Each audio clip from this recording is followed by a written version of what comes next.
So guys, this is going to kind of be like a part two of the video I made last week about parents failing their children because they're not teaching them anything about financial literacy.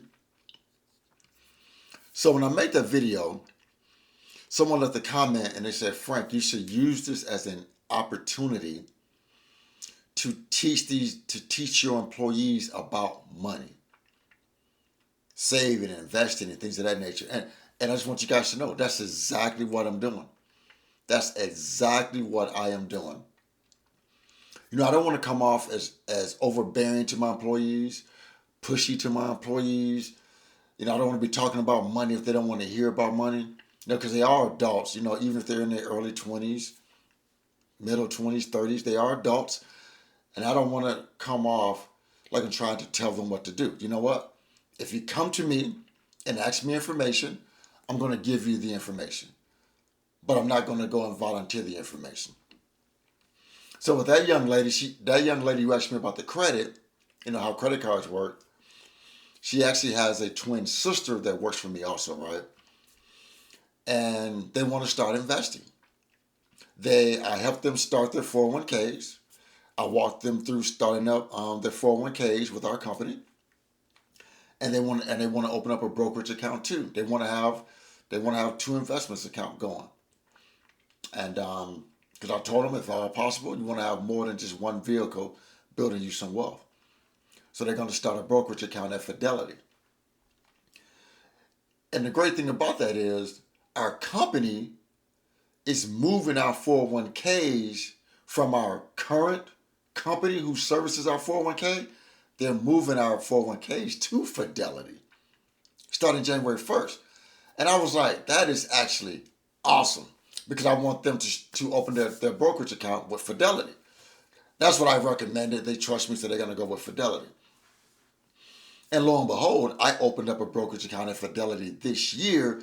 So I've been able to get inside Fidelity and navigate the website. I think it's easy to use website. Honestly, I think it's easier than Vanguard. Vanguard is where I got a couple of investments with Vanguard, my Roth also, and another index fund. But I think Fidelity's website is easier to even navigate than Vanguard's. And like I said, since the company is now going to be moving our 401ks to Fidelity, I'm already with Fidelity. I already got a brokerage account with Fidelity. So I already got a login. I'm ready to go once my 401k gets transferred. Because the company is moving. We're with a company now that kind of like limiting our investments. So a lot of individuals doing our surveys, benefit surveys, said, you know what? We want you guys to look into moving us to another company because our investments options are limited with the current company we are. So our company listened. So they're moving us to Fidelity for our 401ks, which I think is great because I'm starting to like Fidelity a whole lot. And I think their website is easy, very easy to navigate, and I like it.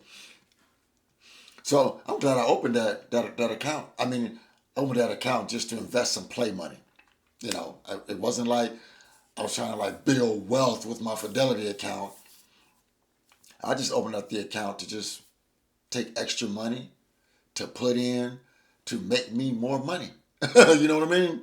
So yeah, as my employees come to me and ask me about money, definitely, definitely, I give them all the information they want. All the information they want when it comes to investing, when it comes to debt, when it comes to credit, when it comes to saving. I'm giving them all the information they want because I want to help. I want to help them be successful because I think the earlier we can get in their ears as adults, the better off they would be. Because I see my employees wasting a lot of money.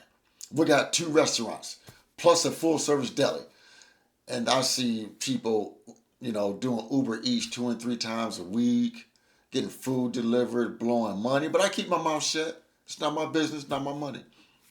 I might be like, man, such a waste of money. such a waste of money. They'll just give me the side eye, you know. But so yeah, I'm gonna teach those twins. You know, after the holiday, after Thanksgiving holiday, next week, we're gonna open up them a Fidelity account. I'm just gonna have them just pick a ETF or something that follows the S&P 500. You know, like I told them, you know, they get paid every week. Just buy an ETF every other week, every other paycheck. Just buy an ETF, and as they get those investing muscles developed, like I told them, you're going to want to invest more money. I guarantee it. Because when you see your money growing, it's going to hype you up, and you're going to want to invest more money, and more money. That's just how it is. That's just how it is. It's how it is. You know, because as we know, guys, like I've told people before, I got this new saying: money will not solve every problem, but broke will solve no problem. And that's a fact. That's a true fact.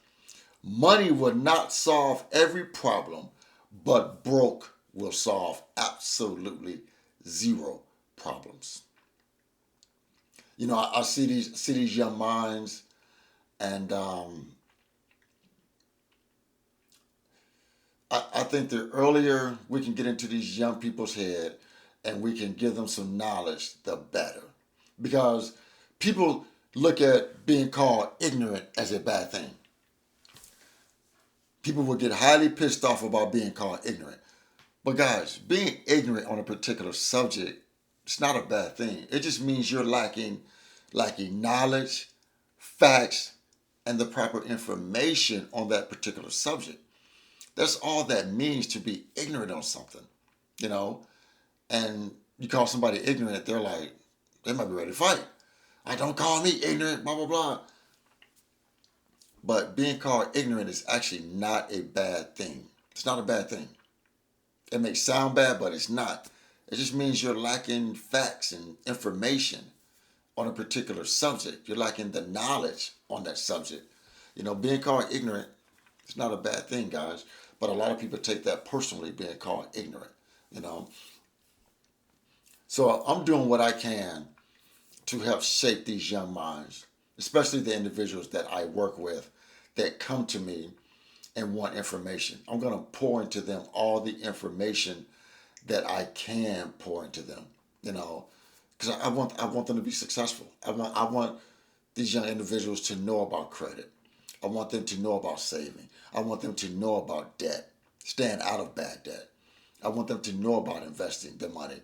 I want to get in their heads now and teach them about consumerism, materialism, how it's just an emotional thing, you know, keeping up with the Joneses. It's just an emotional thing because we want to act like we have it like that, but we actually don't, you know. So yeah, guys, I just want to get on here and have this quick conversation real quick, and just let you guys know, yeah, this is exactly what I'm doing. I'm trying to mold the young minds of the employees that work for me, because they look up to me. They see what I do, and they on my YouTube channel. They see how I operate with my money. So I'm like a father figure to a lot of them, you know, and they come to me with a lot of questions just about life in general. So I'm going to do what I can to help them be successful. So guys, please remember to like the video, share the video, and most important, please consider subscribing to my YouTube channel, Frank Talks Money. And with that, guys, always remember, financial decisions you make today will impact your financial life tomorrow. Thanks for tuning in. Frank Talks Money. I'm out here.